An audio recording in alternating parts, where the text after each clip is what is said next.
तो बताया ये अलौकिक दिव्य कर्म तुम 8 बच्चों से सीख करके फिर वो दूसरे भी जो तुमसे सुनेंगे वो भी ये अलौकिक कर्म करेंगे।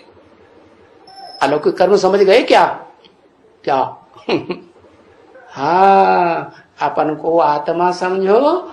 आत्मा समझ करके जो ऊंच ते ऊंच सुप्रीम सोल है, जो जन्म मरण के चक्र में नहीं आता, त्रिकालदर्शी है, अखूट ज्ञान का भंडार है, जिसकी यादगार सारे संसार में खुदाइयों में मिल रही है, और भारत में गांव गांव शहर शहर में उसकी यादगार मंदिर बने हुए हैं। और वो भगवान जहां मुकर्रर रूप में रथ में, शरीर रूपी रथ में प्रवेश करके पार्ट बजाए रहा है, उसने जैसे कर्म किए वैसे ही कर्म हम करेंगे तो हम भी क्या इन 8 जैसे बनेंगे, जिनकी यादगार दिखाई जाती है कि शिव शंकर भोलेनाथ ने उनको अपने सर के ऊपर चढ़ा लिया। क्यों चढ़ा लिया? क्योंकि उन्होंने संसार में बाप को, हर धर्म की आत्मा को प्रत्यक्ष करके दिखाया।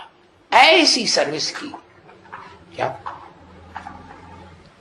सर्विस? सर्विस सर्विस, सिवाय सर्विस के और कोई दूसरा धंधा ही नहीं। तो ये अलौकिक कर्म क्या बताया? सर्विस, भाग दौड़ नहीं, भाग दौड़ नहीं। जो भी सर्विस करें उस बाप की याद में करें, है? जिस बाप को हमने पहचान लिया प्रैक्टिकल में, क्योंकि शिव तो प्रैक्टिकल पार्ट नहीं बजाता, शिव तो निराकार है, प्रैक्टिकल तो शरीर के द्वारा होता है ना। तो जिस शरीर में मुकर्रर रूप से पार्ट बजाय रहा है, उस शरीर को पहचान करके, हैं, अपने बाप के ऊपर निश्चय करके अपन को आत्मा समझ उस बाप को याद करें, ये अलौकिक कर्म होगा। और याद करते करते हम सेवा करेंगे कि ये हम सेवा किसके लिए कर रहे हैं? उसी बाप की प्रत्यक्षता के लिए कर रहे हैं। इसलिए गीता में भी लिखा हुआ है, तू अगर निराकार की याद करने में समर्थ नहीं है, अव्यक्त को याद करने में समर्थ नहीं है, तो तू जो भी कर्म करे उसका फल मेरे को अर्पण कर दे। क्या? हाँ, मद्याजी भव। याजी माने जो यजन कर, जो स्वाहा कर, तन मन धन जो भी सेवा में अर्पण कर वो मेरे लिए अर्पण कर।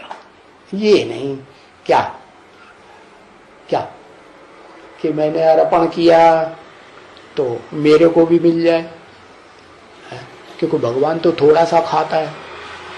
भगवान को भोग लगाते हैं ना, तो थोड़ा सा मुंह में दे देते हैं, बाकी सारा खुद खा जाएंगे और अपने संगी साथियों को बांट देंगे ना। तो जो भी कर्मणा सेवा कर रहे हैं, जो भी अकेली कर्मणा सेवा थोड़ी अलौकिक कर्म हो गया। क्या बताया? हाँ, उसमें मनसा भी हो। कर्मणा सेवा में क्या हो? मनसा भी लगातार लगी हुई हो। किसकी याद मनसा में? उसी एक की याद। तो वो याद भी होना चाहिए, है? हाँ, तो और ये भी बोला, ज्ञान सुनाएंगे तो लोगों को बुद्धि में जल्दी बैठेगा, या हम खेती करते रहेंगे, व्यापार करते रहेंगे ना, मकान बनाते रहेंगे, धंधा होता है ना मकान बनाने का, तो लोगों को हमारे मकान बनाने से बुद्धि में बैठ जाएगा? बैठेगा नहीं? तो क्या करें?